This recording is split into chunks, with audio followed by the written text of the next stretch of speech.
আপনি যদি মাজলুমের পক্ষে থাকেন, আপনি যদি জালেম না হন, আপনাকে আল্লাহ রাব্বুল আলামিন গায়েবী নুসরত দিয়ে মুহাম্মদ সাল্লাল্লাহু আলাইহি ওয়াসাল্লামের উম্মত হিসেবে আপনাকে বিজয়ী করবেন। খবরদার কখনো কোনো জালেমের পক্ষে নেবেন না, কখনো না। মাজলুমের সহযোগী না হতে পারি, জালেমের সহযোগী হব না। কখনো কোনো জালেমের সহযোগী হবেন না। এটা আপনাকে শপথ নিয়ে চলতে হবে। এটা উম্মতে মুহাম্মাদের বৈশিষ্ট্য। আপনি যদি এই গুণাগুণ অর্জন করেন, আল্লাহ আপনাকে বিজয়ী বানাবে। সম্মানিত হাজিরিন, আজকের জুমা পর্ব এই সংক্ষিপ্ত সময়, সংক্ষিপ্ত অধিবেশনে আমরা মূলত তিনটি দিক থেকে সংক্ষিপ্ত কথা শুনব। এর একটি দিক হচ্ছে অতীতের যত কিতাব ছিল, এই কিতাবগুলিতে আমাদের নবী করিম সাল্লাল্লাহু আলাইহি ওয়াসাল্লামের ব্যাপারে এবং তার কি গুণাগুণ বলা ছিল, এবং নবীজির আগমনের পরে সাহাবীদের পরবর্তী প্রজন্ম, বিশেষ করে তাবেঈ যারা, তারা কিভাবে নবী করিম সাল্লাল্লাহু আলাইহি ওয়াসাল্লামের 5টি গুণকে নিজেদের জীবনে ধারণ করেছিলেন। সাথে সাথে সূরা তাগাবুনের একটি আয়াতের আলোকে রাসূল সাল্লাল্লাহু আলাইহি ওয়াসাল্লামের অনুসরণ এবং মুমিনদের বিপদের ব্যাপারে আল্লাহর পক্ষ থেকে যে সান্ত্বনার বাণী, সে বিষয়ের উপরে সংক্ষেপ কিছু কথা আমরা শোনার জন্য চেষ্টা করব। যে কথা শুনবো সেই কথাগুলি শুনে আমাদেরকে আমল করার তৌফিক যেন আল্লাহ দান করেন। আপনাদেরকে সিরা পাঠের জন্য 1 মাসের একটা প্রজেক্ট দেওয়া হয়েছিল, সেটা কিন্তু আজকে 19 দিন পার হয়েছে। আপনারা অনেকে ভুলে গেছেন, আর 11 দিনের মতো আছে। যে কোনো একটি বই আপনারা ওয়াদা করেছিলেন যে আপনারা এই বইটি শেষ করবেন। সুতরাং আগামী জুমার পরেই সে বিষয়ে কিন্তু আপনাদের থেকে ইন্টারভিউ নেওয়া হবে। যারা এখনো আপনারা এই বিষয়ে গড়িমসি করছেন, দায়িত্ব নিয়ে যে কোনো একটা সিরা পাঠ করে শেষ করার জন্য অনুরোধ করছি আপনাদেরকে। প্রিয় ভাইরা, প্রথমে আমি আজকে আপনাদের কাছে কুরআনুল কারীমের 64 নম্বর সূরা তাগাবুনের 12 নম্বর আয়াতে কারিমা এবং তার পরের অংশ 2টি আয়াত তেলাওয়াত করেছি।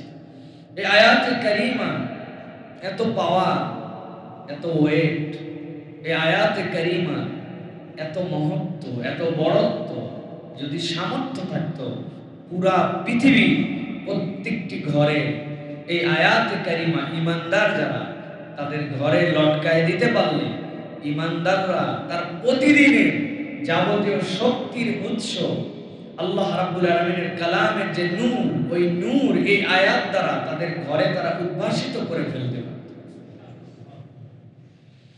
আল্লাহ রাব্বুল আলামিন বলছেন, তাবৎ পৃথিবীর মানুষের দিকে তাকায়া, মা আসাবা মিন মুসিবাতিন ইল্লা বিইذনিল্লাহ। দুনিয়ায় তোমাদের কত ধরনের বিপদ হয়, কত ধরনের অসুস্থতা আসে, কত ধরনের সমস্যায় তোমরা জর্জরিত হয়ে যাও। চলতে ফিরতে বিপদ, রিজিকের টানাটানি, নানান ধরনের পরীক্ষা। আল্লাহ রাব্বুল আলামিন বলছেন, দুনিয়ার মানুষ আশ্বস্ত হও, আমি রব তোমাদেরকে জানালাম, তোমরা যত ধরনের বিপদের মধ্যে নিমজ্জিত হও, পতিত হও, আল্লাহ রাব্বুল আলামিনের জ্ঞানের বাইরে কোনটি নয়।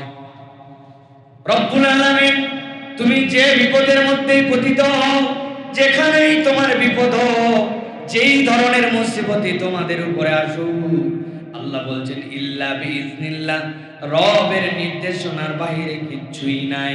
আল্লাহ রব্বুল আলামিনের নির্দেশনার মধ্যে, আয়াতের মধ্যে সেইটা। আল্লাহ বলছেন, তবে আমি রব জানালাম, তুমি যে বিপদে পড়লে, তুমি যে মুসিবতে পড়লে, আল্লাহর জ্ঞানের মধ্যে দিয়ে যে মুসিবত তোমার উপরে আসলো, আল্লাহর নির্দেশনার আলোকেই যেটা তোমার উপরে আপতিত হয়েছে, বান্দা তুমি ঘাবড়ায় যেও না, বান্দা তুমি রবের উপরে ভিন্ন রকম একটি ভরসা করো। আল্লাহ বলছেন, ওয়া মাইয়ুমিন বিল্লাহি ইয়াহদি কলবাহু। আল্লাহ বলছেন, তবে জেনে রাখো, যে আল্লাহতে বিশ্বাস করে, আল্লাহ তার অন্তরকে হেদায়েত দিয়ে দিবে। আল্লাহ রাব্বুল মূলত বুঝাতে চান, মুফাসসিরিন কেরাম ব্যাখ্যা করেছেন, আল্লাহ মূলত বুঝাতে চান আমার বান্দাদের মধ্যে দুই ধরনের বান্দা থাকবে। এক ধরনের বান্দা তাকদীরের উপরে বিশ্বাস করবে, আরেক ধরনের মানুষ তাকদীরের উপর বিশ্বাস করবে না। যেই ব্যক্তি তাকদীরে বিশ্বাস করে, খায়রিহি ওয়া শাররিহি মিনাল্লাহ বলে, আল্লাহর পক্ষ থেকে কল্যাণ ও কল্যাণ উভয়টা আসে, দুনিয়ার যত বড় বিপদ তার উপরে আসুক না কেন, ওই ব্যক্তিটা বেকারার হয়ে যাবে না, অস্থির হয়ে যাবে না, বেসামাল হয়ে যাবে না। বরং তাকদীরে যার বিশ্বাস নাই, সে অস্থির হবে, বেসামাল হবে, এদিক ওদিক দৌড়াদৌড়ি করবে। আল্লাহ রাব্বুল আলামিন এই জন্য বলছেন, জেনে রাখো, আমিন বিল্লাহ ইয়াহদি কলবাহু আল্লাহু বিকুল্লি শাইইন আলীম।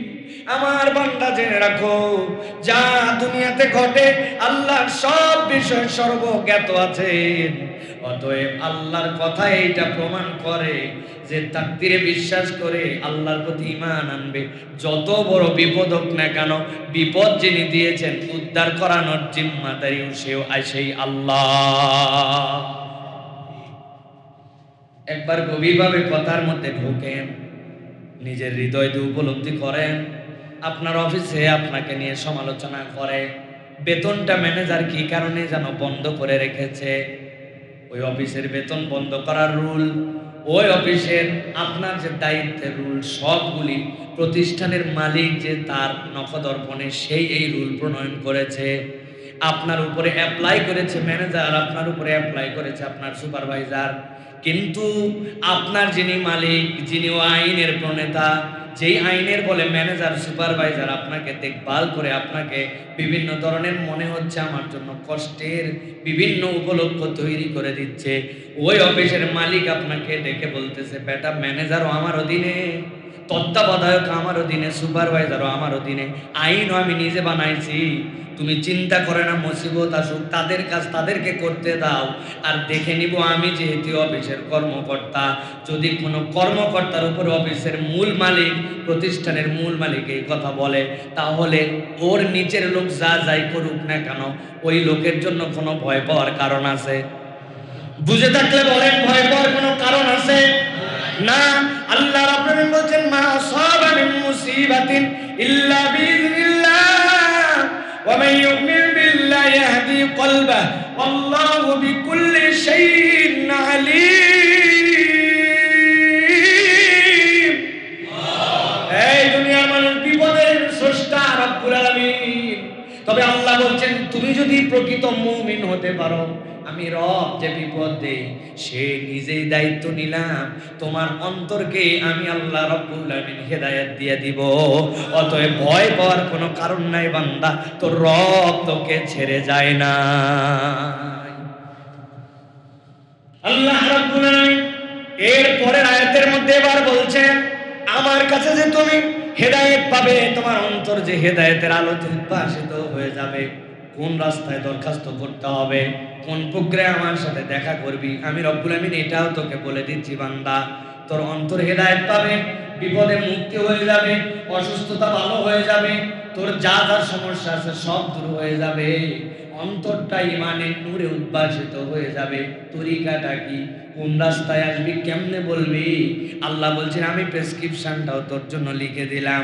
ওয়াতিউল্লাহ ওয়া আতিউর রাসূল ফাইন তাওয়াল্লাইতুম ফাইন্নামা আলা রাসূলিনাল বালাগুল মুবিন।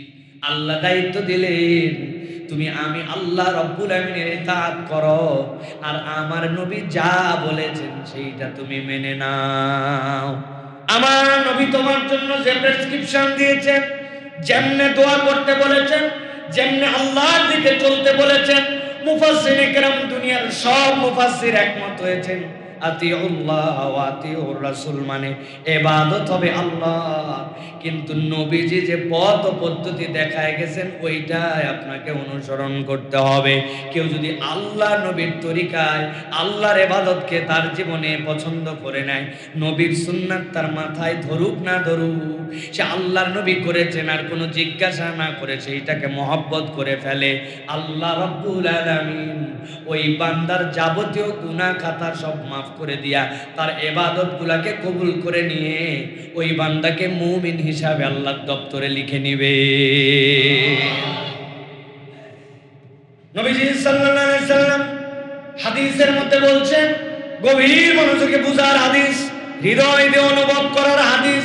নবীজি সাল্লাল্লাহু আলাইহি সাল্লাম বলছেন, এই দুনিয়ার মানুষ কিয়ামত যেদিন হয়ে যাবে, এরপরে আল্লাহ রাব্বুল আলামিন যখন ডাক দিবেন, দেওয়ার পরে যখন রব্বুল আমিন ডানপন্থীদের আমলনামা ডান হাতে দিয়ে দিবেন, নেককারদের আমলনামা ডান হাতে দিবেন, এরপরে বাম যাদের আমলনামা তাদেরকে দিয়ে দিবেন, এরপরে ফেরেশতারা তাদেরকে ডাক দিয়ে বলবে, সালামুন কাওলাম মির রাব্বির রহিম, রবের পক্ষ থেকে তোমাদের প্রতি সালাম।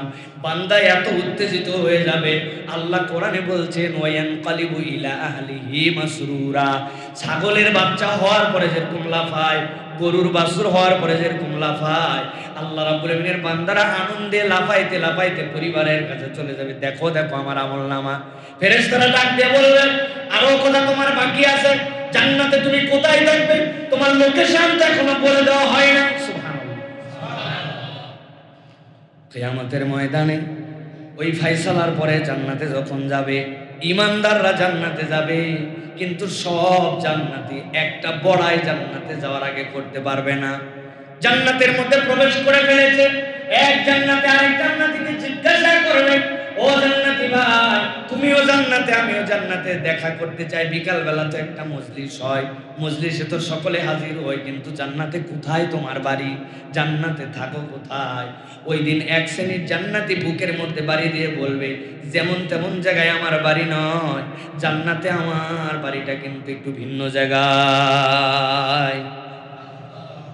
দুনিয়ার বুকে মানুষ দেখবেন গর্ব করে, অনেক সময় ব্যক্তির পরিচয় যাই হোক না কেন, আমার বাড়ি কোথায় এটার মধ্যে ফুটানি আছে। অনেক আগে গুলিস্তানে এক লোকের সাথে দেখা হয়েছিল, আমার কেন জানি মনে হচ্ছে এই লোকটাকে আমি কোথায় জানি দেখছি, অনেক সময় মনে হয় না। আমি বললাম, চাচা আপনার বাড়ি কোথায়? দেখলাম লোক পিকআপে উঠে গেছে, বলে রাষ্ট্রপতি ওর বাড়িতে ঢুকবে আর আমার বাড়িতে পা না দিয়ে। বললাম, বাবারে বাবা। জিজ্ঞাসা করলাম, বাড়ি কোথায়? আর আপনি এত গরম মানেন? বলে কিশোরগঞ্জ। বিরাট বড় গরম। তো আমি বললাম, চাচা বিশাল জায়গায় আপনার বাড়ি, কিন্তু গুলিস্তানে কি করেন? গাড়ি ধোয়ায়, বুঝেন নাই, মাথায় করে বড় বড় গাড়ি ধোয়ায়, এইরকম গরম। আরেকজনের সাথে আরিচা ঘাটে দেখা হয়েছে, চাচা আপনার বাড়ি কোথায়? কয় স্বরাষ্ট্রমন্ত্রী ওর বাড়িতে ঢুকবে আর আমার বাড়ির আঙ্গিনায় পা না দিয়ে সম্ভব? যা। জিজ্ঞাসা করলাম, বাড়ি কোথায়? এত বড় গরম। মানে সিরাজগঞ্জে তখন স্বরাষ্ট্রমন্ত্রী বাড়ি ছিল, ওনার বাড়ি। আমি বললাম, চাচা আপনি ঘাটে করেন কি? কয় ভ্যান চালায়। কিন্তু গরম আছে 100। ভালো করে বোঝেন, অমুক মাদ্রাসার পাশে আমার বাড়ি, অমুক বড় প্রতিষ্ঠানের পাশে আমার বাড়ি, অমুক মসজিদের ধারে আমার বাড়ি, মানুষ এই পরিচয় দেয়।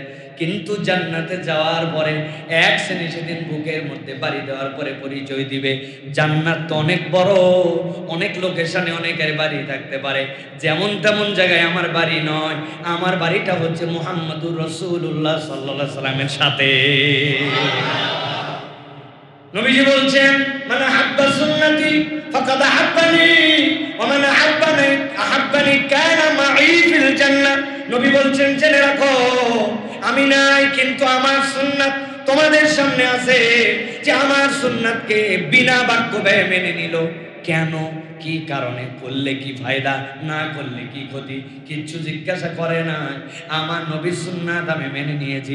আল্লাহ নবী বলছেন, জীবন্ত মুহাম্মদুর রাসূলুল্লাহ সাল্লাল্লাহু আলাইহি সাল্লামকে ভালোবাসলে যেরকম আমার সুন্নাতকে ভালোবাসার ফজিলত এমন। সুবহানাল্লাহ।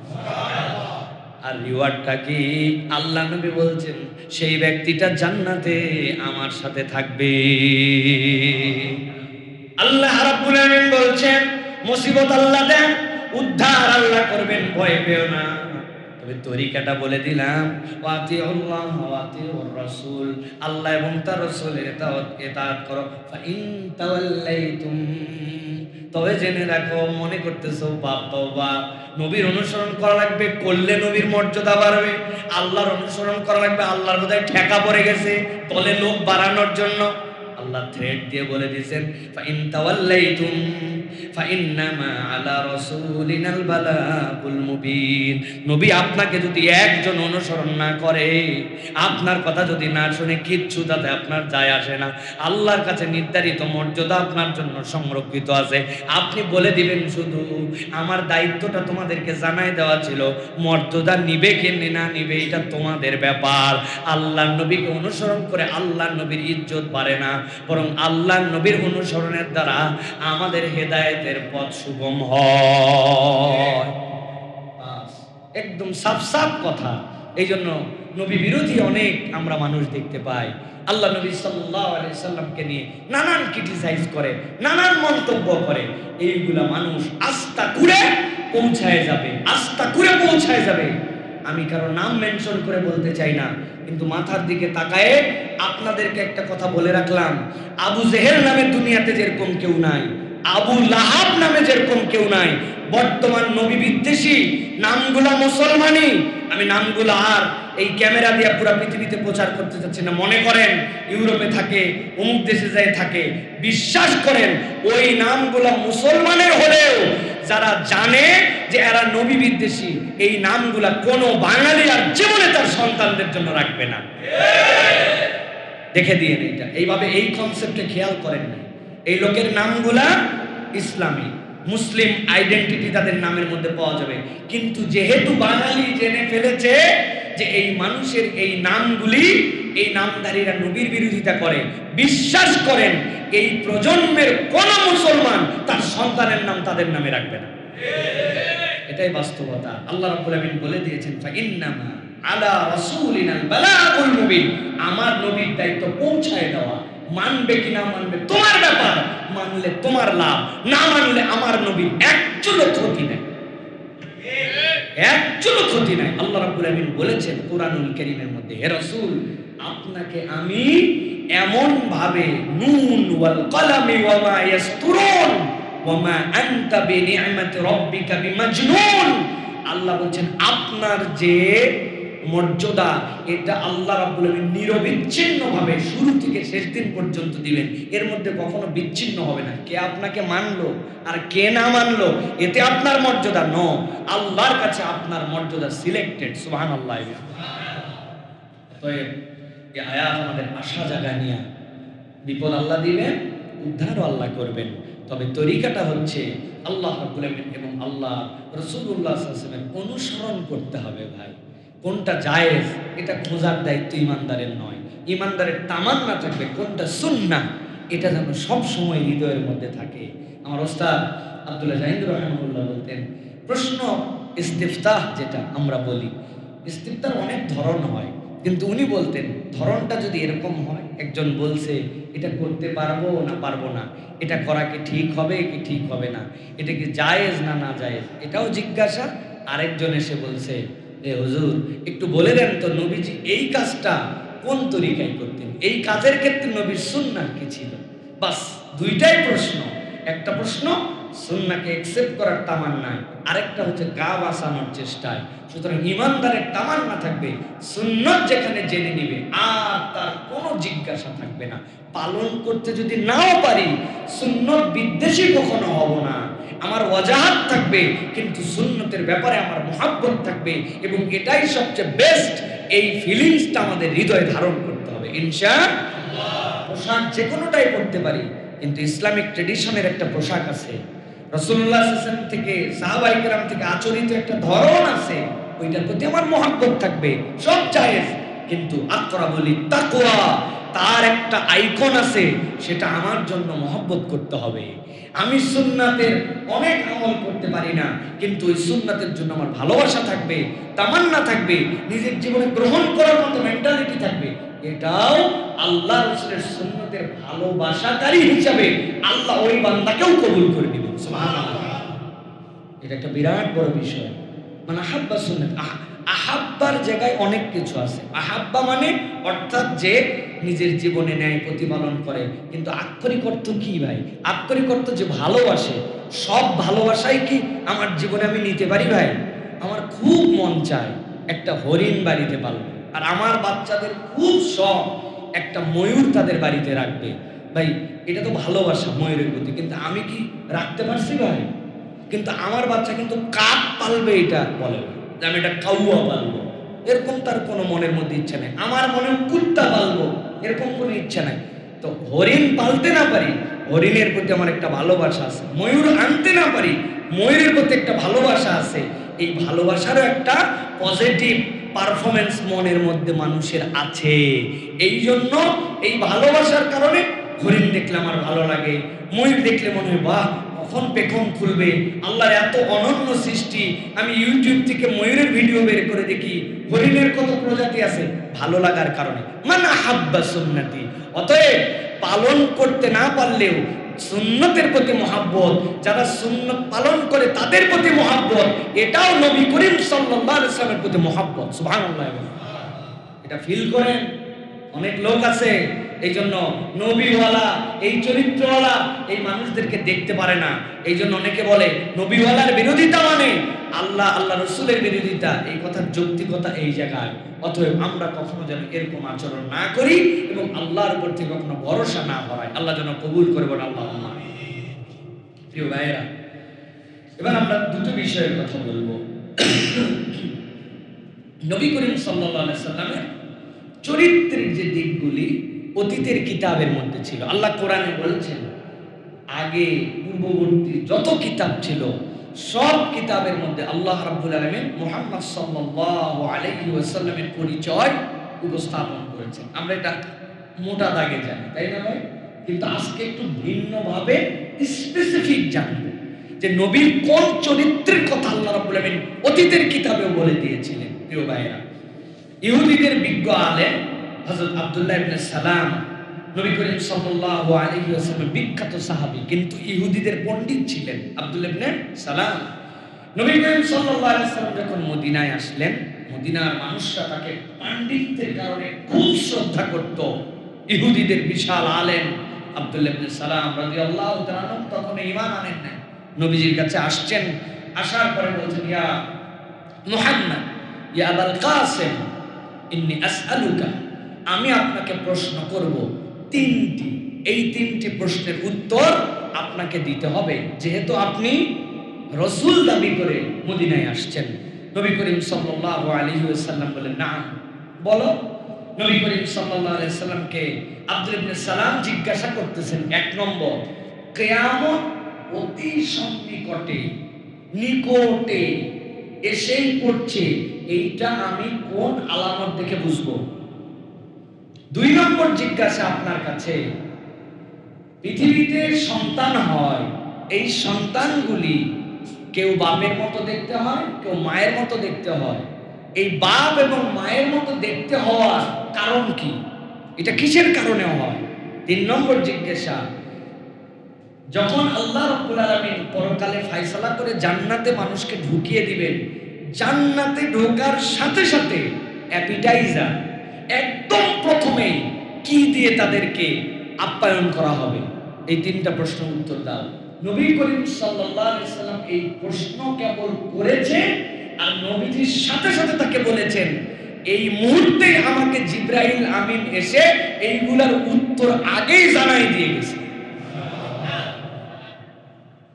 নবীজি সাল্লাল্লাহু আলাইহি সাল্লাম আব্দুল্লাহ ইবনে সালাম যখন জিজ্ঞাসা করলেন, বলেন ইয়া রাসূলুল্লাহ, কিয়ামত অতি নিকটে আসার আলামত কি? জান্নাতের প্রথম আতিথ্যতা কি হবে? পিতামাতার সন্তান আকৃতিতে আসার সূত্রটা কি হবে?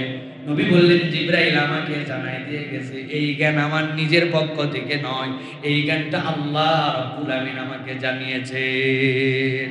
নবীজি উত্তর দিলেন, ও আব্দুল্লাহ ইবনে সালাম, জেনে রাখো, যখন কিয়ামত অতি সন্নিকটে অনেক আলামত প্রকাশ পাবে, কিন্তু শেষ আলামত হবে এমন একটা আগুনের স্ফুলিঙ্গ বের হয়ে যাবে, ধোঁয়া কুণ্ডলি পাকায়া আগুনটা মানুষকে দাবড়াইতে শুরু করবে।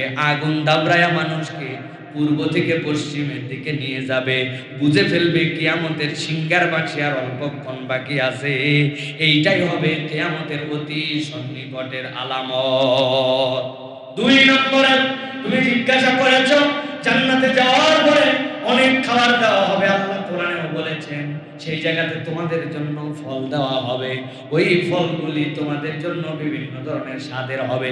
কিন্তু জান্নাতে ঢোকার পরে অ্যাপিটাইজার প্রথমেই কোন খাদ্য দিয়ে তাকে আপ্যায়ন করা হবে?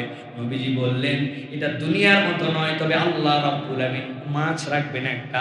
ওই মাছের কলিজার ছোট্ট ছোট্ট টুকরা দিয়া জান্নাতীদেরকে প্রথম আল্লাহ আপ্যায়ন করাবে।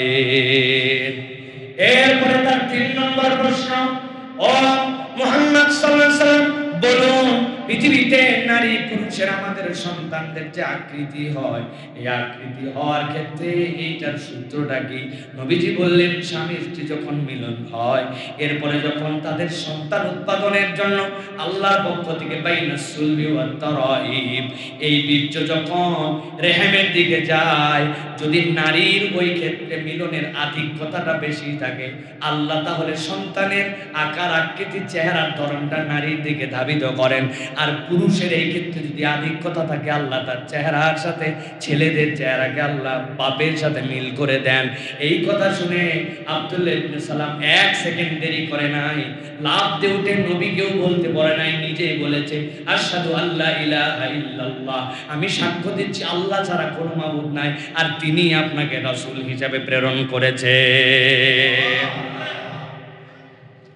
অতীতের যত কিতাব ছিল, এই যে কিতাবগুলি, যেই কিতাবগুলির মধ্যে নবী করিম সাল্লাল্লাহু আলাইহি ওয়াসাল্লামের এই চরিত্রগুলো বলা ছিল, তারা বলছেন এই যে মানুষটি, যেই মানুষ যেই কথা বললেন, আমি সাক্ষ্য দিচ্ছি এই কথা এমনি এমনি কোনো মানুষ বলতে পারে না। এই কথাগুলির প্রমাণ আছে। ইমাম বাগাবী তার নিজ সনদে কাব ইবনে আহবার থেকে বর্ণনা করছেন। তিনি বলছেন রাসূলুল্লাহ সাল্লাল্লাহু আলাইহি ওয়াসাল্লাম শেষ নবী হিসেবে যে দুনিয়ায় আসবেন, আমরা তাওরাত কিতাবের মধ্যে নবীর নির্বাচন এবং তার চরিত্র এবং তার উম্মতের চরিত্রের ব্যাপারে 13টা গুণাগুণ আমাদের কাছে প্রকাশিত ছিল। আল্লাহ নবী যখন মদিনায় এসেছেন, যাদেরকে সাথে নিয়ে এসেছেন আর যারা প্রথম আল্লাহর নবীর হাত ধরে ঈমান এনেছে, আমরা যারা তাওরাত বিষয়ে পণ্ডিত ছিলাম, আমরা তৎক্ষণাৎই 13টা চরিত্র আল্লাহর নবী এবং সাহাবীদের মধ্যে পেয়ে গেছি। সুবহানাল্লাহ। 1 নম্বরে ইমাম বাগাবী বলতেছেন, আহবার রাদিয়াল্লাহু তাআলা বলছেন, 1 নম্বরে নবীজির চরিত্র কি ছিল গভীরভাবে বুঝেন। এটা আমাদের কিতাবে নয়, আল্লাহ অতীতের কিতাবে তাদেরকে জানিয়ে রেখেছেন। 1 নম্বর চরিত্র ছিল নবীজি সাল্লাল্লাহু আলাইহি সাল্লাম কঠোর মেজাজের লোক হবেন না। মেজাজি মানুষ, বেয়াদব মানুষ অনেক সময় হয়ে যায়, তার মেজাজের কারণে মানুষের কাছে তার আদব লেহাজ থাকে না। 1 নম্বর, নবীজি সাল্লাল্লাহু আলাইহি সাল্লাম মেজাজি মানুষ নন। 2 নম্বরে, নবী করিম সাল্লাল্লাহু আলাইহি সাল্লাম কখনো বাজে বক্তাও হবেন না, আর বাজে কথাও তার মধ্যে বের হবে না। সুবহানাল্লাহ। 3 নম্বরে তিনি বলছেন মন্দের প্রতিশোধ কখনো নবী সাল্লাল্লাহু আলাইহি সাল্লাম মন্দ দিয়ে কখনো গ্রহণ করবেন না। তাওরাত কিতাবে লেখা আছে 4 নম্বরে নবীজির চরিত্র হবে তিনি ক্ষমা করা পছন্দ করবেন এবং অজুহাত খুঁজে খুঁজে মানুষকে ছেড়ে দিবেন। সুবহানাল্লাহ। দোষ তালাশ করে না, অজুহাত খুঁজে ছেড়ে দেয়।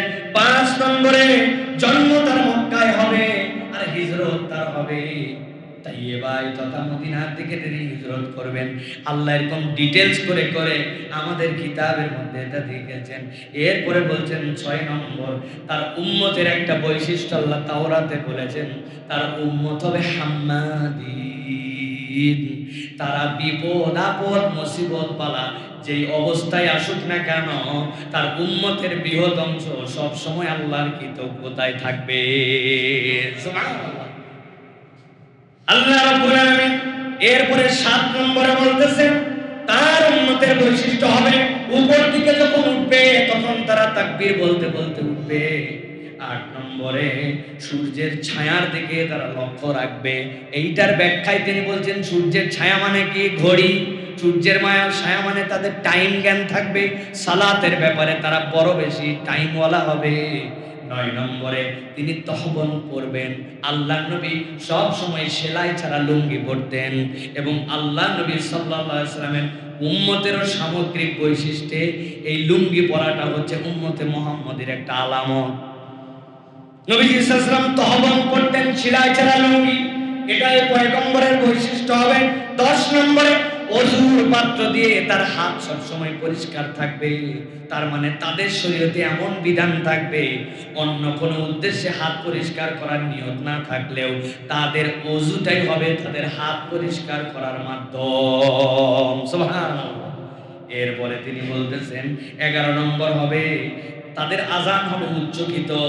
তাদের যে আহ্বান হবে সে আজানটা হবে উচ্চকিত, লাউড স্বরে এটা আসমানে মুখরিত হবে। 12 নম্বরে যুদ্ধের কাতার তাদের হবে নামাজের মতো সোজা। এত বেশি সোজা তারা গুরুত্ব দিবে। নবীজি সাল্লাল্লাহু আলাইহি ওয়াসাল্লাম যুদ্ধে যখন যেতেন তার হাতে যে তীর থাকতো, অনেক সাহাবী বলতেছেন কাতার সোজা করার সময় এমন ভাবে নবীজি সামনের দিকে সোজা করতেন, কারো যদি পেট আগায় থাকতো মনে হতো যেন পেট ফুটা হয়ে যাবে। তিনি বলছেন এটা তোমাদের কথা নয়, এটা তাওরাতের মধ্যে লেখা ছিল। 13 নম্বরে রাতের তিলাওয়াত এবং জিকির হবে নবী করিম সাল্লাল্লাহু আলাইহি ওয়াসাল্লামের মধুমক্ষিমার মতো শব্দে। গুঞ্জরণ একটা থাকবে কিন্তু চিৎকার থাকবে না। এইটা হবে নবী এবং নবীওয়ালাদের চরিত্র। হযরতে কাবে আহবার বলতেছেন এই চরিত্রগুলির কথা আল্লাহ তাওরাত কিতাবে লিখে রেখেছিলেন, আর আমরা আমাদের পয়গম্বর আসার সাথে সাথে এই চিহ্নগুলা দেখে ফেলেছিলাম। এই জন্য আল্লাহ যাদের কপালে হেদায়েত রেখেছিলেন কোরআনের কাছে যাওয়া লাগে নাই, তাওরাত দিয়ে ওই মানুষরা ঈমান এনে ফেলেছিল। সুবহানাল্লাহ। মানে নতুন কিতাবে আসতেই হয় না, তার আগেই আল্লাহ রাব্বুল আলামিন তাদের ঈমানে উদ্ভাসিত করে দিয়েছিলেন। অতএব এই গুণাগুণ এই চরিত্র যেগুলি ওই তাওরাতের মধ্যে লেখা ছিল, আমরা এখন এই যুগে কত অবস্থায় আমরা নিজেদেরকে নিমজ্জিত করেছি একটু ভেবে দেখেন। আমাদেরকে দেখে কি কেউ ঈমান আনবে ভাই মনে হয়? এখন আমরা বলি কোরআন পড়ে ইসলাম জেনে, হ্যাঁ, তারপরে এই যুক্তি শুনে মানুষ ঈমান আনতেছে আমরা বলছি, তাই না? কিন্তু এই যে চরিত্রগুলোর কথা, এই চরিত্রগুলোর জন্য কোরআন পড়তে হয়েছে। তারা আবু বকর রাদিয়াল্লাহু আনহুকে দেখছে, তারা নবীজিকে দেখেছে, তারা দেখছে এই মানুষগুলো কমল চরিত্রের, বাজে কথা বলে না, বদরাগী নয়। এই মানুষগুলো রাত্রে সালাতে দাঁড়ায়, এই মানুষগুলা গুঞ্জরণ, এই মানুষগুলোর আচার আচরণ অনন্য। অতএব প্রিয় ভাইয়েরা, আমরা নিজেদেরকে পরিবর্তন যদি করতে চাই তাহলে আমাদের নিজেদের খুলুসিয়াতের জায়গায় পরিবর্তন আনতে হবে। আমাদের খুলুকি সুন্নাতগুলি আমাদের হৃদয়ে ধারণ করতে হবে ভাই। টুপি তো আমরা পরি, দাড়ি আমরা রাখি, পাগড়িও আমরা পরি, জুব্বাও আমরা পরি, নামাজও আমরা পড়ি, কিন্তু আমাদের খুলুকি যে চরিত্র, ওই চরিত্রটা কিন্তু পরিবর্তন হচ্ছে না। হাদিসের সংজ্ঞা কি? হাদিসের সংজ্ঞা কি? মা উযীফা ইলান নবী সাল্লাল্লাহু আলাইহি ওয়াসাল্লাম মিন কাউলিন আও ফি'লিন আও তাকরীরিন আও সিফাতিন খালকিয়াতিন আও খুলুকিয়া। নবীজির এই খুলুকি চরিত্রটা আমাদের মধ্যে নাই। তিনি কিভাবে হেসে কথা বলতেন, তিনি কখনো বদরাগ করতেন না, তার অসভ্যত শব্দ চয়ন ছিল না, তিনি খারাপকে খারাপ দিয়ে কাঁটা তোলার মতো আচরণ তার মধ্যে ছিল না, মানুষের দোষ তালাশ করে তাকে ফাঁসায় দেওয়া তার চরিত্র ছিল না। তিনি মানুষকে ক্ষমা করতেন। রাসূলুল্লাহ সাল্লাল্লাহু আলাইহি ওয়াসাল্লাম হই হট্টগোল অযথাই করতেন না, ফাও আড্ডাবাজি করতেন না। এই যে চরিত্রগুলি ভাই, এই চরিত্রগুলি কি বাহিরে পোশাক আশাক দাড়ি টুপি দিয়ে প্রকাশ করা যায়, নাকি মন থেকে পরিবর্তন করতে হবে? তাহলে আমাদের এই খুলুকি চরিত্রে পরিবর্তন লাগবে ভাই, এই মনটা আমাদের পরিবর্তন লাগবে। উপরে আমরা বিরাট ঠিকঠাক, ভিতরে আমরা সদরঘাট, তাহলে তো হলো না প্রিয় ভাইরা আমাদের জন্য। এই জন্য এই পরিবর্তন দরকার। আমি 5টি ছোট্ট উদাহরণ দিব তাবেঈদের জীবন থেকে, ছোট্ট ছোট্ট 5টা দিয়ে আমরা কথা শেষ করে ফেলবো প্রিয় ভাইরা। খেয়াল করেন তাবেঈগণের কিছু আমল, যে আমলগুলি তারা তাদের জীবনে নিয়েছিলেন। 5টা পয়েন্ট বলব। 1 নম্বর, সালিম ইবনে আবিল জাদ থেকে বর্ণিত, হযরত সালিম বলতেছেন, আমি একবার যায়েদ সালাম ইবনে রবিয়ার কাছে গেলাম। তিনি বিখ্যাত একজন তাবেঈ ছিলেন, সালাম ইবনে রবিয়া। তিনি বলতেছেন যে আমি মনে করলাম আজকে রাতটা আমি যায়েদ ইবনে রবিয়ার কাছে থেকে যাব। উদ্দেশ্য কি? বলছেন তিনি রাত্রে কি আমল করেন আমি একটু দেখে নিয়ে আমার পরিবর্তন করতে চাই। আমরা যেরকম অমুক ডিপার্টমেন্টে অমুক অফিসে যাই, কি জন্য ভাই? ব্যবসা করে আপনি এত সফল হলেন, আপনার ব্যবসাটা কেমনে করেন, কোন টেকনিকে বিনিয়োগ করেন? আমরা ব্যবসা শেখার জন্য যাই না ভাই? ডাক্তারের পাশে বসে থাকি কেন? নতুন ডাক্তার, অভিজ্ঞতা কম, উনার কাছ থেকে অভিজ্ঞতা নিয়ে ডাক্তারিতে যেন ভালো ডাক্তার হতে পারে, আমরা এটা করি। বক্তার সাথে ঘোরে, ভাই আপনি উঠার আগে 10 মিনিট আমারে দিয়েন, আর বক্তার সাথে থেকে বক্তা কিভাবে কথা বলে এটা রপ্ত করার চেষ্টা করে। কিন্তু তাবেঈদের তামান্না দেখেন, যায়েদ বলছেন সালাম ইবনে রবিয়ার কাছে থেকেই গেলাম, রাত্রে তিনি কি করেন এই জন্য আমি একটু দেখার জন্য, তিনি ইবাদত শেখার জন্য, আল্লাহর নৈকট্যের জন্য। একটু কল্পনা করেন, আপনাদেরকে কি কল্পনা করতে বলবো? খালি ওয়াজ করতেছি। আমার জীবনে এরকম আছে নাকি যে কোনো ওস্তাদের কাছে রাত্রে থেকে গেলাম, যে ওস্তাদ কি আমল করে এটা দেখার জন্য? কাকে ওয়াজ করবো আমি? নিজের জীবনেই ওয়াজ নাই। তিনি বলতেছেন আমি দেখলাম তিনি রাত্রেবেলা ঘুম থেকে উঠে পড়লেন। উঠে পড়ার পরে তিনি পড়লেন সুবহানাল্লাহি রাব্বিন নাবিয়্যিন ওয়া লাহুল মুরসালিন। কয়েকবার তিনি পড়লেন সুবহানাল্লাহি রাব্বিন নাবিয়্যিন ওয়া লাহুল মুরসালিন। আল্লাহ রাব্বুল আলামিনের পবিত্রতা ঘোষণা করছি, যিনি সকল নবী রাসূলদেরও রব। সুবহানাল্লাহ। উনি বলেন, এইটা বলার পরে তিনি উঠে কিছু সালাত আদায় করলেন। সালাত আদায় করার পরে দেখলেন যে আমি যায়েদ কি করছি সেইগুলা দেখতেছে সে। যায়েদকে দেখে তিনি বললেন, যায়েদ শোনো, তোমাকে বলতেছি তুমি যদি রাত্রি জাগরণের জন্য যথেষ্ট সময় দাও, আল্লাহ তোমাকে ঘুমানোর জন্য যথেষ্ট সময় বানায় দিবেন। মানে বুঝছেন? এই কথার মানে বুঝতে আমার অনেকক্ষণ সময় লাগছে। রাত্রি জাগরণের জন্য তুমি যদি যথেষ্ট সময় দাও, আল্লাহ তোমার উত্তম ঘুমের জন্য যথেষ্ট সময় দিয়ে দিবেন। আমাদের অনেকের ধারণা, মেলা সময় না ঘুমালে আমার তৃপ্তি হয় না, আমার শরীর চলে না। আল্লাহর এই ওলি বলতেছেন, তুমি আল্লাহর জন্য যতটুকু রাত জাগো, ওই ঘুমটুকুকে আল্লাহ কেবল তোমার যথেষ্টই বানাবেন না, তোমার উত্তম ঘুম মানে কি? মানুষ যখন টেনশন মুক্ত হয়, রিজিকের পেরেশানি মুক্ত হয়, বউ বাচ্চা নিয়ে শান্তিতে থাকে, সমাজ সংসারে তার অবস্থান ঠিক থাকে, তখন ওই মানুষ একটা নিশ্চিন্ত ঘুমাতে পারে। তিনি বলতেছেন তুমি রাত্রি জাগরণের জন্য সময় দাও, তোমার ঘুম ঠিক করবেন, মানে তোমার দুনিয়া আখিরাত ঠিক করার দায়িত্ব আল্লাহ। সুবহানাল্লাহ। উনি বলছেন এই কথাটুকু শুনে আমি চলে আসলাম। সুবহানাল্লাহ। তারা কিভাবে নিজেদের জীবনের সাথে এইগুলাকে যুক্ত করেছেন, কোথা থেকে পেয়েছিলেন? এটা নবীজি সাল্লাল্লাহু আলাইহি ওয়াসাল্লাম থেকে পেয়েছিলেন। সাহাবায়ে কেরাম দেখেছেন, একটা ওয়াল ছোট ছিল, নবীজি রাত্রেবেলা নামাজে দাঁড়ান, সাহাবীরা খেয়াল করে দেখলেন নবীজি সারা রাত, একদিন দুই দিন সাহাবীরা ফলো করতে শুরু করলো, নবীজি তো জাগেন। এরপরে নবীজি একদিন ইচ্ছা করে আর উঠলেন না। তিনি বুঝলেন আমার উম্মতের জন্য এটা ওয়াজিব হয়ে যেতে পারে, উম্মতের জন্য সহজ করলেন। কিন্তু আল্লাহর নবীর এটা তবিয়ত ছিল, ওই গুণটা তাবেঈদের মধ্যে রিফ্লেক্ট করেছিল, ওই গুণটা সালেহীনদের মধ্যে রিফ্লেক্ট করেছিল। অতএব আমাদেরও রাত্রি জাগরণের একটু অভ্যাস করতে হবে। এই যে বললাম উত্তম খুলুকি চরিত্র নিব, কেমনে আসবে? ইনস্টল না করলে কেমনে আসবে? আমি উঠছিলাম হচ্ছে আরিচা ঘাট দিয়ে যাব নদীর ওই পারে ঝিনাইগার মাহফিলে। যাওয়ার পরে উপরে উঠেই মোবাইল হাতে নিলাম, দেখে আসরের নামাজের শেষ হোক তাড়াতাড়ি করে 2 রাকাত সালাত আদায় করে নিলাম।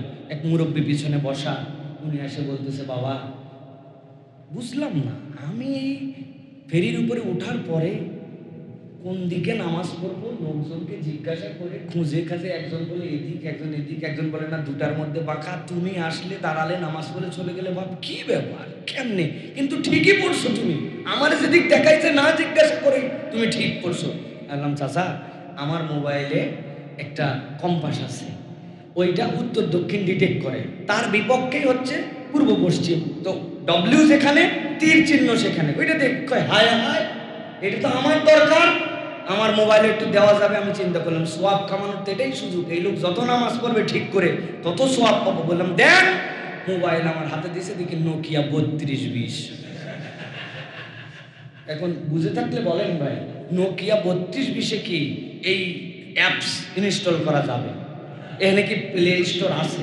এখানে কি আই স্টোর আছে? বুঝাতে চাচ্ছি, বলতেছি নবীর চরিত্র নিয়ে নিব, আমি সুন্নতের মহাব্বতে চাঙ্গা হয়ে যাব, কিন্তু আমি নবীর এই যে সফটওয়্যার যেটা দিয়ে আমার দিক ঠিক হবে, মন ঠিক হবে, সেই তরিকাই ইনস্টল করি নাই। নবীর মহব্বতে একদম পাগল আশিক রাসূল আমি, কিন্তু জীবনে কোনোদিন তাহাজ্জুদে ওঠে না, শেষ সাথে নামাজ পড়ে না, কথাবার্তা সুন্দর না, রাগী চরিত্র, মানুষের সাথে ভালো বিহেভিয়ার করে না, বিহেভিয়ার করতে চায় কিন্তু বিহেভিয়ার আসে না। বিহেভিয়ার আসবে আপনি যদি শেষ রাতে জাগরণ করেন। এর জন্যই তিনি বলেছেন রাতে তুমি আল্লাহকে পর্যাপ্ত সময় দাও, আল্লাহ তোমার পর্যাপ্ত আরামের ব্যবস্থা করে দিবে। 2 নম্বরে রবের সাথে পরামর্শ, রবের সাথে পরামর্শ করে কাজ করা, ভালো করে খোঁজে খেয়াল করেন। হযরত যায়েনব রাদিয়াল্লাহু তাআলা আনহা যখন ইদ্দত পালন শেষ হয়ে গেল, ইদ্দত পালন শেষ হওয়ার পরে নবী করিম সাল্লাল্লাহু আলাইহি ওয়াসাল্লাম হযরত যায়েদকে বললেন, যায়েদ জয়নবকে যে তুমি বলো রাসূলুল্লাহ সাল্লাল্লাহু আলাইহি ওয়াসাল্লামের পক্ষ থেকে তার জন্য একটা প্রস্তাব আছে। নবী করিম সাল্লাল্লাহু আলাইহি ওয়াসাল্লাম যায়েদকে বললেন, যায়েদ খুশিতে যে একটা নারীর জীবনে মুহাম্মদ সাল্লাল্লাহু আলাইহি ওয়াসাল্লামের পক্ষ থেকে প্রস্তাবের চেয়ে আনন্দের কি হতে পারে। তিনি যাই বললেন, যায়েনব সুসংবাদ গ্রহণ করো, নবীজি সাল্লাল্লাহু আলাইহি ওয়াসাল্লাম তোমাকে স্মরণ করছেন। বলেন তো কত বড় আনন্দের সংবাদ। কিন্তু যায়েনব কি বললেন? যায়েনব বললেন, আমি তো আমার রবের সাথে পরামর্শ না করে কিচ্ছুই করতে পারবো না। সেটা নবী বললে, নবীর পক্ষ থেকে আসছে ঠিক আছে, কিন্তু আমার রবের সাথে তো পরামর্শ করতে হবে। সুবহানাল্লাহ। কিভাবে পরামর্শ করলেন? তিনি সাথে সাথে মুসাল্লা নিয়ে দাঁড়ায় গেলেন, 2 রাকাত সালাত আদায় করলেন। তিনি যখন সালাত আদায় করছেন, আল্লাহর নবীর ওহী আসছে, মা কানা মুহাম্মাদুন আবা আহাদিম মির রিজালিকুম ওয়ালাকিন রাসূলুল্লাহি ওয়া খাতামান নাবিয়্যিন। যতই পালক পুত্র বলো, পালক পুত্র কখনো নিজের পুত্র নয়।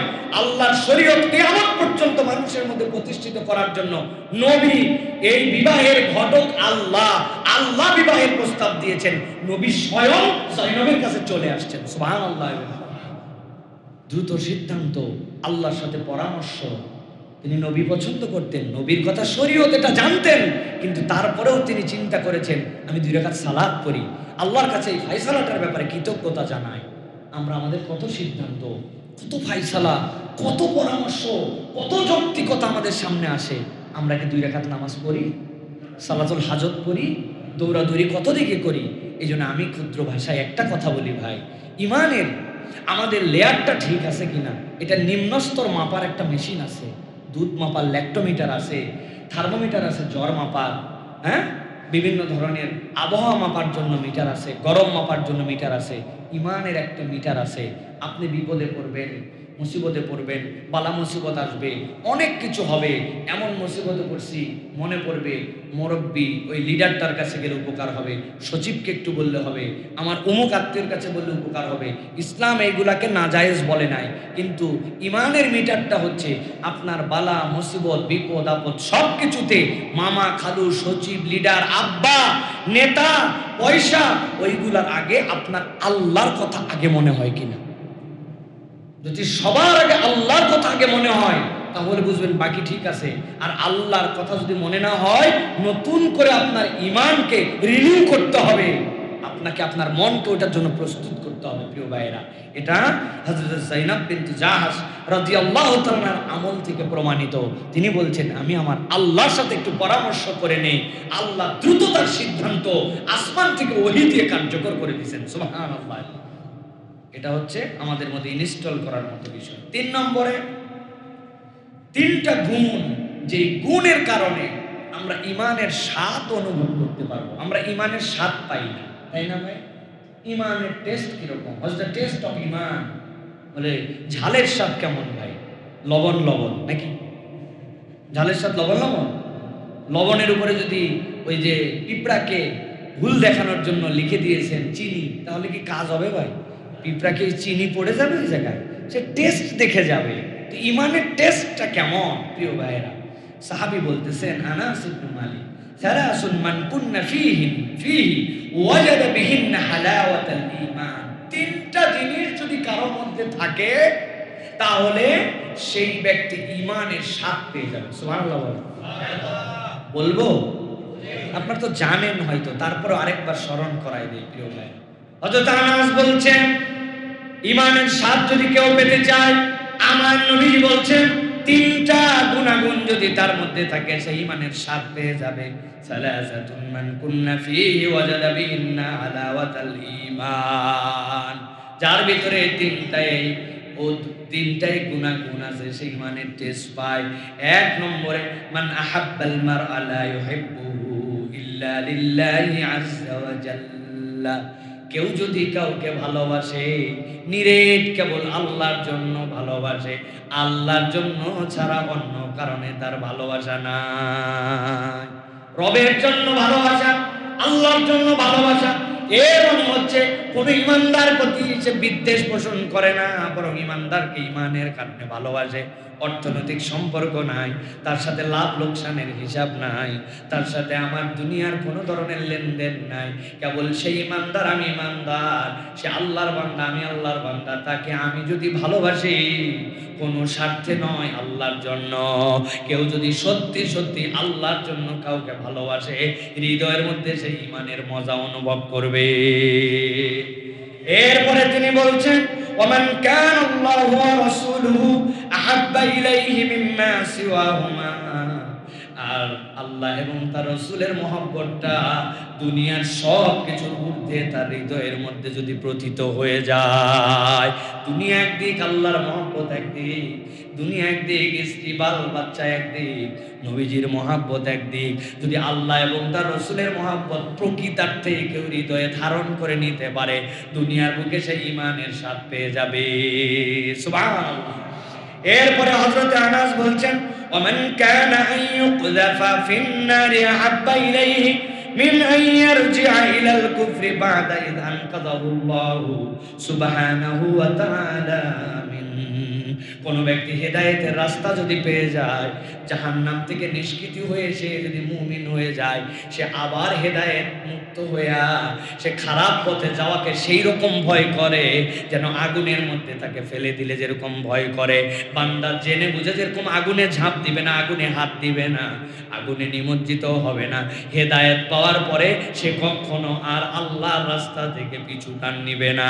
এই 3টা গুণ যদি তার মধ্যে থাকে, আল্লাহ, আল্লাহ রাসূল 1 নম্বর মহব্বতের, দুনিয়ায় কাউকে ভালোবাসে কেবল আল্লাহর জন্যই ভালোবাসে, হেদায়েতের রাস্তার উপর অটল অবিচল হয়ে চলার চেষ্টা করে, এই 3টা জিনিস যার মধ্যে আছে, সে তার চলাফেরায় আল্লাহর দ্বীন আর ঈমানের ভালোবাসাটা অন্তরে অনুভব করবে। সুবহানাল্লাহ। এইটার উপর আলাদা একটা খুতবাই হতে পারে, কারণ এই বিষয়গুলি ছোট্ট কথা, কিন্তু এটার অনেক লেয়ার আছে, এটা অনেক কিছু বোঝার মতো আমাদের মধ্যে আছে প্রিয় ভাইরা। অতএব এটা আমাদের হৃদয়ে ইনস্টল করে নিতে হবে, বারবার নবায়ন করতে হবে। অনেক কিছু ভুল বুঝবে, কিন্তু ওইটা অন্তর দিয়ে আবার বিশুদ্ধ করতে হবে প্রিয় ভাইরা। 4 নম্বর, প্রত্যেক ভালো গুণের আপদ আছে। এটা আমার যারা তালেব ইলম ভাইরা আছেন তাদের জন্য খুব গুরুত্বপূর্ণ প্রিয় ভাইরা, এবং আমার যারা জেনারেল মুসল্লি আছেন তাদের জন্য প্রত্যেক ভালো গুণের আপদ আছে। গুণ যেরকম আছে, আপত্তিটার আছে। কথাগুলি ভালো করে বুঝেন। 10টি বিষয়ের কথা বলবো, যে গুণগুলি উত্তম কিন্তু বিপদগুলি চরম। 1 নম্বরে ইবনে আনউম রাহমাহুল্লাহ বলতেছেন যে যেই গুণ তাকে উচ্চকিত করতে পারত, কিন্তু এই গুণাগুণের সাথে আপদগুলো যুক্ত হতে তাকে শেষ করে দিতে পারে। এক নম্বর ইবাদতের আপদ হচ্ছে রিয়া, লোক দেখানো। দুই নম্বর সহিষ্ণুতার আপদ হলো নিচতা এবং বশ্যতা। খুব সহিষ্ণু মানুষ, কিন্তু এই সহিষ্ণুতাকে নিজ বানায় ফেলে, কারণ বশ্য হয়ে যায়। সে আর তখন সঠিক ব্যাঠিক আর চিন্তা করে না, তার সহিষ্ণুতার কারণে বশ্যতা স্বীকার করে ফেলছে। তিন নম্বরে লজ্জার আপদ হলো দুর্বলতা। লাজুক, লজ্জা পছন্দ, কিন্তু লজ্জা যেন আপনাকে দুর্বল চিত্ত না করে দেয়। চার নম্বরে বিদ্যার আপদ হলো ভুলে যাওয়া। শিখেছি অনেক কিছু কিন্তু ভুলে যায়। পাঁচ নম্বর জ্ঞান বুদ্ধি আপদ হলো অহমিকা। অনেক জ্ঞানবান মানুষ, বুদ্ধিমান মানুষ, একটা আহমিয়া চলে আসে, আমি যা বুঝি এই লেভেলে কেউ বুঝে না, এই অহম শেষ করে দিলে। ছয় নম্বর প্রজ্ঞার আপদ হলো যে নির্লজ্জতা। আপনাকে প্রজ্ঞা কিভাবে নির্লজ্জ করে দিবে, অশালীন করে দিবে, সেটা হচ্ছে আপনাকে কেউ প্রশ্ন করেছে, আপনি এমন ভাবে একটা উত্তর দিয়েছেন তার মাথার উপর দিয়ে চলে গেছে। আপনি তাহলে উপস্থাপনায় প্রজ্ঞা আছে, কিন্তু আপনার অ্যাপ্রোচটা তখন অশালীন হয়ে গেছে। আপনার প্রজ্ঞা বলছিল কাউকে আপনি ছোট করে দেখবেন না, কিন্তু প্রজ্ঞার কারণে সে অশালীন হয়ে গেছে। খুব ভাবার বিষয় এটি প্রিয় ভাইরা। 7 নম্বর বুদ্ধিমত্তার আপদ হলো দম্ভ। 8 নম্বরে মৃত ব্যয়ের আপদ হচ্ছে কৃপণতা। মৃত ব্যয়িতা উচিত, কিন্তু মৃত ব্যয়িতার গুণে সে কৃপণ হয়ে যায়। 9 নম্বর ভালোবাসার আপদ হলো অহংকার। এই ভালোবাসা তাহাকে অহংকারী চলে। আর 10 নম্বর দানশীলতার আপদ হচ্ছে অপচয়। খুব খরচ করে কিন্তু অপচয় করে ফেলে। অতএব এই বিষয়গুলি আমাদের মাথায় রেখে চলা উচিত। আল্লাহ যেন আমাদেরকে বোঝার তৌফিক দান করেন। আজকে সর্বশেষ যে পয়েন্টে কথা বলতে চাই সেটি হচ্ছে একটা ঐতিহাসিক চিঠির বিনিময় হয়েছিল। হযরতে মুয়াবিয়া রাদিয়াল্লাহু তাআলা তিনি হযরতে আয়েশা রাদিয়াল্লাহু তাআলা আনহার কাছে চিঠি লিখেছেন। চিঠি লিখে বলেছেন যে উম্মাহাতুল মুমিনিন, আপনি আমাকে অল্প কথায় একটা উপদেশ দিয়ে চিঠি দিবেন।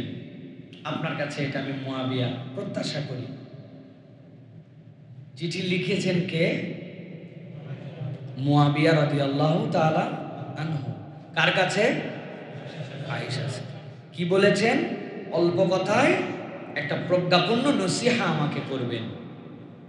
হযরত আয়েশা সিদ্দিকা রাদিয়াল্লাহু তাআলা লিখছেন এই চিঠির উত্তরে, মিন আয়েশা আসসালামু আলাইকুম।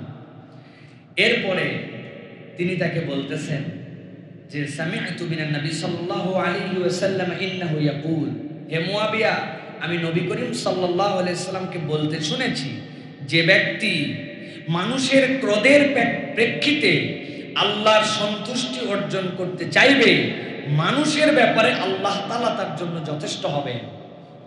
আর যে ব্যক্তি আল্লাহর ক্রোধের বিনিময়ে মানুষের সন্তুষ্টি অর্জন করার জন্য এগিয়ে যাবে, আল্লাহ রাব্বুল আলামিন তাকে মানুষের মুখাপেক্ষী বানায় দিবেন। আসসালামু আলাইকুম। চিঠি শেষ। কি বলেছেন? দুনিয়ায় অনেক কাজ থাকবে, যেই কাজ আল্লাহর জন্য, কিন্তু করলে মানুষ রাগ করে ফেলতে পারে। আমি হিসাব করি নাই, আমার আল্লাহকে খুশি করতে চাচ্ছি আমি, লোকের রাগ। আল্লাহ বলতেছেন নবীর মাধ্যম দিয়ে, আয়েশা রাদিয়াল্লাহু চিঠি লিখে জানাচ্ছেন, আপনার যদি ইন্টেনশন এমন হয় তাহলে মানুষকে আল্লাহ রাব্বুল আলামিন আপনার বশীভূত করে দিবেন। আর আপনি যদি আল্লাহর ক্রোধের বিনিময়ে মানুষের সন্তুষ্টি অর্জন করতে চান, এমন আইন, এমন কাজ, এমন কথা শরীয়তে ছাড় দিয়ে দিচ্ছেন, আপনি মানুষ যেন হ্যাপি হয় এই জন্য এরকম কাজ করতেছেন। একজন এসে বলছে এই প্রোগ্রাম করা যাবে কিনা, যেটা ইসলামের সাথে যায় না। আপনি চিন্তা করছেন জনগণের প্রত্যাশা, মানা করে দিলে আমার জনপ্রিয়তা কমে যাবে। আল্লাহর নবীর পক্ষ থেকে আয়েশা বলছেন, আল্লাহ মানুষের মুখাপেক্ষী তোমাকে বানায় দিবে। ছোট্ট কথা, কি ডেঞ্জারাস কথা বলে দিয়েছেন। অতএব আমাদের টার্গেট থাকবে আল্লাহকে সন্তুষ্ট করা। মানুষের মালিক আল্লাহ, আল্লাহ রাব্বুল আলামিন মানুষকে আমাদের তখন মুখাপেক্ষী বানাবেন। আর আল্লাহর অসন্তুষ্টিতে মানুষকে খুশি করতে চাইলে ওই মানুষকে তো খুশি করা যাবেই না, ওই মানুষের দ্বারস্থ আল্লাহ আমাদেরকে বানায়। আল্লাহ যেন আমাদেরকে হেফাজত করেন, বলেন আল্লাহুম্মা আমিন। প্রিয় ভাইয়েরা, আজকে অনেকগুলি কথা অনেকভাবে বলেছি, ভালো করে এটার একটা সামারি ছোট্ট একটা নবীজির মুজিজা দিয়ে শেষ করি। এক বেদুইন আবু জেহেলের কাছে এসে উট বিক্রি করছে। আবু জেহেল তো পাওয়ারফুল লোক, টাকা দিবে সন্ধ্যাবেলা বলছে, ধানায় পানায় টাকা দেয় না। বেদুইন তো নির্বিকার, আমার এইটুকুই সম্পদ, গ্রাম থেকে আসছি, আমার উট নিয়ে দেয় না। চিৎকার করে খানায় খাবার পাশে দাঁড়িয়ে বলেছে, কে আছে যে আমার টাকাটা উদ্ধার করে দিবে? নবীজি পাশ দিয়ে যাচ্ছিলেন, জিজ্ঞাসা করেছেন কি বিষয়? সকালে আমার উট নিয়েছে, এই যে এই বাড়ির লোক। নবী তো বুঝছেন এটা আবু জেহেল, টাকা দেয় না, আমার টাকাটা একটু নিয়ে দিবে, বলে চলো আমার সাথে। নবীজি যাচ্ছেন, আশপাশ থেকে সকালে তাকায় দেখতেছে খেলা জমবে। আল্লাহর নবী যার সাথে এত দুশ্মনী চলতেছে, সে যাচ্ছে টাকা উদ্ধার করতে, মজা আজকে হবে। আর এইটাকে একদম একটা ছিন্ন মানুষ, যার পক্ষে দাঁড়ানোর কেউ নাই, মোহাম্মদ তারা নিয়ে যাচ্ছে। দরজায় ডাক দিছে, নানান্তা আনা মুহাম্মদ। দরজা খুলছে, দরজা খোলার পরে বলতেছে কি বিষয়? যারা দূর থেকে তারা দেখতেছিল, তারা বলতেছে আবু জেহেলের চেহারা এমন বিবর্ণ হলো, মুহাম্মদকে দেখে আমরা চিন্তা করছিলাম বার হয়ে শুরু হবে, দেখি বিবর্ণ। বলে কি বিষয়? বলে এই লোকের মুখ নিচ্ছে। হ্যাঁ হ্যাঁ হ্যাঁ নিচ্ছি। টাকা দিচ্ছ না যে? বলছে দাঁড়াও দিচ্ছি। লোকজন বলতেছে কি আশ্চর্য, মনে হলো অবুর শিশুর মতো টাকা এনে দিয়ে দিল। আর ওই বেদুইন নবীকে বলল, মোহাম্মদ তুমি আমার অনেক বড় উপকার করছো, ধন্যবাদ, বলে চলে গেল। নবীও চলে গেল। আবু জেহেল খানিকক্ষণ পরে বের হওয়ার পরে বলল, টাকা দিবে না বলে গরম দেখায় গেলে কোন বাপের বেটা আছে টাকা উদ্ধার করবে? বললো কোনো বাপের বেটাই গেল না, যেটা গেল তোমার সবচেয়ে শত্রু, তার সামনে তুমি শিশু বাচ্চার মতো টাকা দিয়ে দিলে। বলে থামো। মুহাম্মদ সাল্লাল্লাহু আলাইহি ওয়াসাল্লাম যখন আমার সামনে আসছে, দেখি তার মাথার উপর দিয়ে এমন একটা উট, যেই উটের মাথাও দেখতে পাই না, গর্দানও দেখতে পাই না, তা তো নাই মনে হয়, কিন্তু উটের অবয়ব নিয়ে দাঁড়ায় আছে। শুধু মনে হচ্ছিল আমি যদি একবার শুধু বলি আমি উট কিনি নাই, বলার সাথে সাথে আমাকে গিলে খেয়ে ফেলতো। বেটা তুমি দেখো নাই, আমি দেখছি এমন জিনিস, মাগ নাই আমি এত ভয় পাই না। সুবহানাল্লাহ। নবী চলে গেছেন, কিন্তু নবী করিম সাল্লাল্লাহু আলাইহি ওয়াসাল্লাম একটা আদর্শ স্থাপন করে গেছেন। আপনি যদি মাজলুমের পক্ষে থাকেন, আপনি যদি জালেম না হন, আপনাকে আল্লাহ রাব্বুল আলামিন গায়েবী নুসরত দিয়ে মুহাম্মদ সাল্লাল্লাহু আলাইহি ওয়াসাল্লামের উম্মত হিসেবে আপনাকে বিজয়ী করবেন। খবরদার কখনো কোনো জালেমের পক্ষে নেবেন না, কখনো না। মাজলুমের সহযোগী না হতে পারি, জালেমের সহযোগী হব না। কখনো কোনো জালেমের সহযোগী হবেন না। এটা আপনাকে শপথ নিয়ে চলতে হবে। এটা উম্মতে মুহাম্মাদের বৈশিষ্ট্য। আপনি যদি এই গুণাগুণ অর্জন করেন, আল্লাহ আপনাকে বিজয়ী বানাবেন, রব্বুল আলামিন আপনাকে বিজয় দিবেন। অতএব অনেক ধরনের জুলুম, অনেক কিছু চলে, এইগুলোর থেকে আমাদের নিজেদেরকে বাঁচায় রাখতে হবে। প্রিয় ভাইয়েরা, আল্লাহ আমাদেরকে তৌফিক দান।